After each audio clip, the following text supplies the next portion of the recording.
Hai guys, welcome back to my YouTube channel. Balik lagi bersama dengan aku Mesa Kabel dengan NIM 1918045. Jadi saya adalah salah satu mahasiswa dari Institut Teknologi Nasional Malang yang mengambil prodi S1 Teknik Informatika.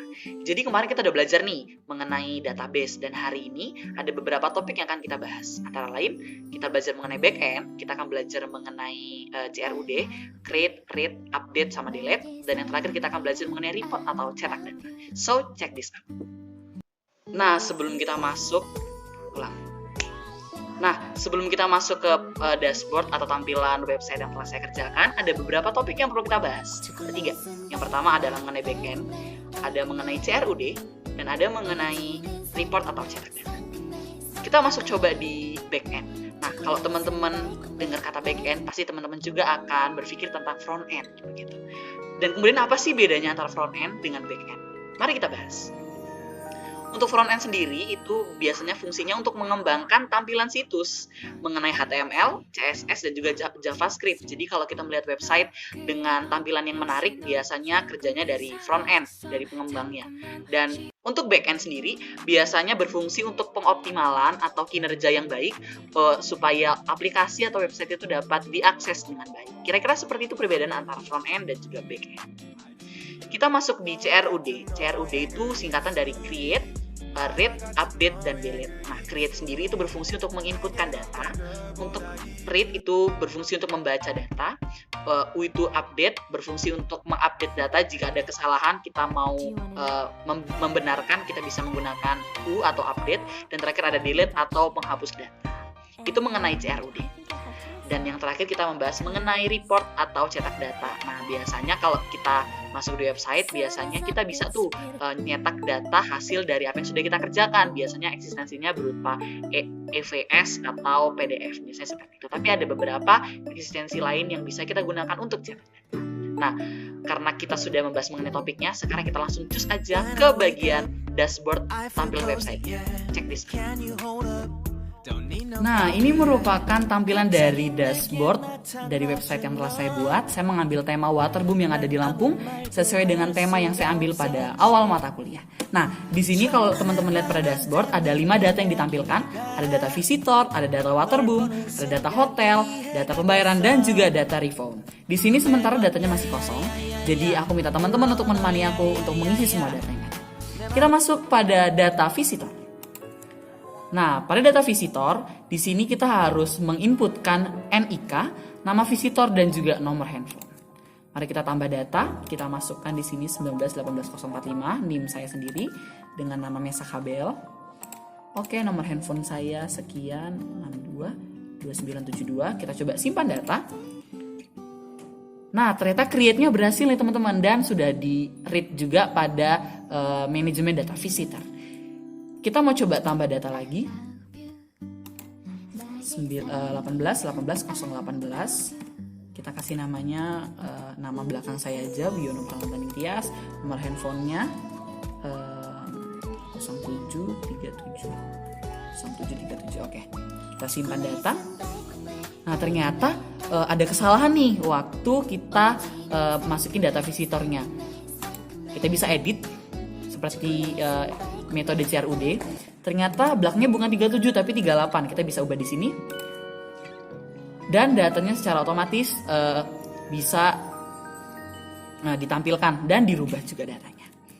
Nah, jika kita delete di sini, maka akan muncul pop-up notifikasi yaitu yakin data ini akan dihapus. Jika kita klik OK, maka datanya akan terhapus. Nah, seperti ini kira-kira contohnya. Sekarang kita mau coba nih untuk kira-kira bisa nggak sih data visitor ini kita cetak. Di sini ada button cetak data, kita bisa klik saja. Dan di sini ada tampilan preview nih dengan header. Aku cancel dulu ya. Ada headernya laporan data visitor dengan NIK-nya 1918045, NIM-nya saya, dengan nama visitornya juga saya Mesa Kabel, dengan nomor HP punya saya juga. Dan sekarang kita coba untuk cetak data dalam bentuk PDF. Kita bisa klik button cetak data, kita bisa klik di sini save. Nah, save. Kita replace data yang sudah ada karena tadi saya sudah sempat save. Kita coba buka data visitor. Oke, kita buka PDF-nya. Dan ya, laporannya pun berhasil. Ada laporan data visitor di sini dengan tabel NIK, data visitor dan juga nomor HP-nya. Di sini ada 1 karena datanya baru 1. Dan ini menyatakan bahwa data visitor, CRUD dan reportnya sudah berhasil. Mari kita masuk pada data waterboom. Nah, untuk fitur create-nya kita coba tambah nama waterboom-nya. Di Lampung ini ada waterboom namanya Selanik Water Park. Wahananya itu ada ada Flying Fox. Ada Flying Fox. Untuk alamatnya itu ada di Kota Bandar Lampung. Bandar Lampung. Coba kita save, simpan data. Oke. Di sini kita bisa edit lagi untuk fitur CRUD-nya. Bandar Lampungnya misalnya ada di Raden Intan, Jalan Raden Intan. Kita bisa tulis di sini Raden Intan. Ya, kita coba update data. Dan CRUD untuk update-nya berhasil karena di sini alamatnya sudah berubah. Sekarang kita mau coba juga untuk cetak data. Nah, ini adalah hasil preview dari laporan data waterboom. Sementara baru 1. Nah, ada headernya laporan data waterboom dan ada datanya ada Selanik Water Park yang kita inputkan tadi. Kita coba cetak dalam bentuk PDF. Di sini bisa kita klik save. Kita replace juga. Oke. Nah, untuk data waterboom tadi ya, kita coba buka dulu PDF-nya. Ya, ternyata muncul dan tampil laporan data waterboom dengan nama waterboomnya Selanik Water Park Flying Fox Bandar Lampung. Dan di sini berarti menyatakan bahwa fitur CRUD dan report untuk data waterboomnya berhasil. Kita masuk kepada data hotel. Untuk data hotel, kita coba langsung create aja untuk nama hotelnya.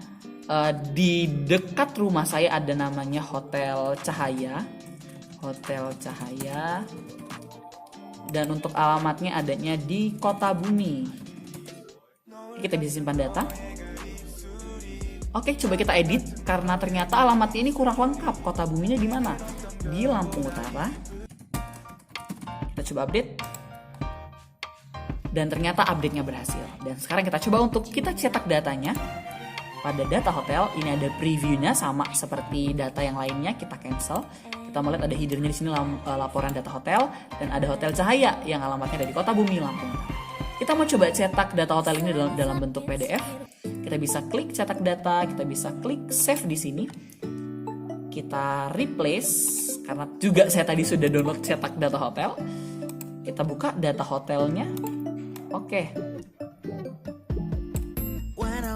Oke, berhasil. Ada laporan data hotel, nama Hotel Cahaya dengan alamat hotelnya Kota Bumi. Berarti ini menyatakan fitur CRUD dan report pada data hotel berhasil. Nah, sekarang kita coba masuk di manajemen data pembayaran. Di sini ada yang unik nih teman-teman. Jadi ketika teman-teman akan menginputkan data atau create, teman-teman nggak perlu lagi mengetikkan siapa namanya, waterboomnya apa, dan kemudian atau menginap di hotel mana, karena sudah ada combo box yang disediakan sesuai dengan relasi pada video sebelumnya. Kalau teman-teman belum tahu tentang relasi dari tabel data ini, teman-teman boleh klik videonya ada di database. Oke teman-teman, kita coba untuk create datanya. Nah di sini nih, pilih data visitor, ada Mesa Kabel, waterboomnya tadi ada Selanik Park, data hotelnya ada Hotel Cahaya, nama banknya kita mau pakai bank BCA aja dengan jumlah pembayaran 150.000. Oke, ditransaksikan misalnya tanggal 4 bulan Juni 2021, kita simpan datanya. Nah, berhasil nih. Nah, sekarang kita coba edit. Ternyata bukan BCA, ternyata dia maunya di BRI. Kita bisa save, kita bisa ubah data. Di sini kita bisa ubah data BRI.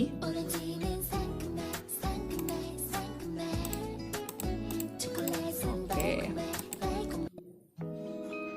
Nah, sekarang sudah berubah nih, nama banknya menjadi BRI. Sekarang kita mau coba cetak nih datanya. Kira-kira berhasil nggak ya? Untuk previewnya masih sama teman-teman, sama seperti laporan data-data yang sebelumnya. Ada headernya di sini laporan data pembayaran dan ada datanya mengenai visitor, waterboom, hotel, nama bank dan jumlah pembayaran serta tanggal pembayarannya. Nah, sekarang kita coba nih untuk cetak dalam bentuk PDF. Cetak data. Kita save. Klik save lagi, replace karena saya sudah sempat download. Kita buka cetak data pembayaran. Kita buka PDF-nya. Dan berhasil, laporan data pembayaran ada nama visitornya, nama waterboomnya, hotelnya, pembayarannya via bank apa, jumlah pembayarannya, serta tanggal transaksi atau pembayarannya. Berarti dengan ini menyatakan bahwa fitur CRUD dan juga report cetak data pada data pembayaran berhasil. Terakhir kita mau masuk di bagian data refund. Ini data refund sebenarnya hampir sama dengan data pembayaran. Bedanya hanya pada jumlah refund dan tanggal refundnya. Selebihnya masih sama. Nah, misalnya nih, tadi saya mau pergi ke Selanik, nginepnya di Hotel Cahaya.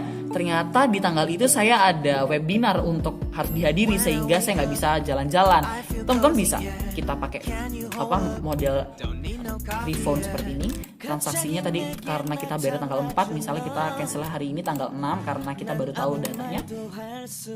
Ya, benar sekali. Berhasil tertampilkan data CRUD-nya. Kita coba edit untuk ininya. Tadi ini namanya Mesak Kabel, sudah selanjutnya. Oke. Ternyata Mesak sukanya pakai BRI nih. Nah, sudah berhasil. Mari kita cetak datanya. Oke, untuk cetak data di sini sama previewnya menggunakan Windows seperti itu. Laporan data refundnya di sini ada headernya, laporan data refund, ada datanya Mesak Kabel, waterboomnya Selanik Park, hotelnya Hotel Cahaya, nama banknya BRI dengan jumlah refundnya 130.000. Dan sekarang kita coba untuk cetak dalam bentuk PDF. Oke, kita klik save, replace karena sudah pernah aku download. Kita coba buka di data refund. Oke, kita buka. Oke, berhasil ya teman-teman ya, laporan data refund di sini ada visitornya Mesak Kabel, waterboomnya Selanik, Hotel Cahaya, nama banknya BRI dengan jumlah data refundnya 130.000 begitu ya. Berarti ini juga menyatakan bahwa fitur CRUD dan report atau cetak data pada data refund berhasil.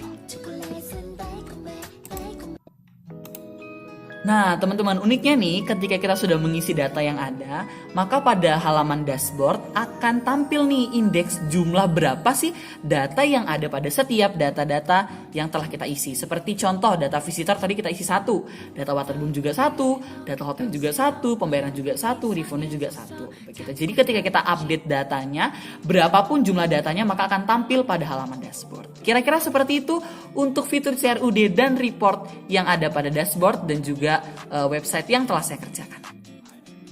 Nah, itu dia pembahasan kita mengenai backend, kemudian fitur CRUD, create, read, update, dan delete, dan juga kita membahas mengenai report atau cetak data. Jadi buat teman-teman yang masih bingung atau punya pertanyaan bisa komen di bawah, kalian bisa kasih juga kritik, saran, dan sebagainya. Dan thanks for watching guys, and see you in the next video. Bye-bye!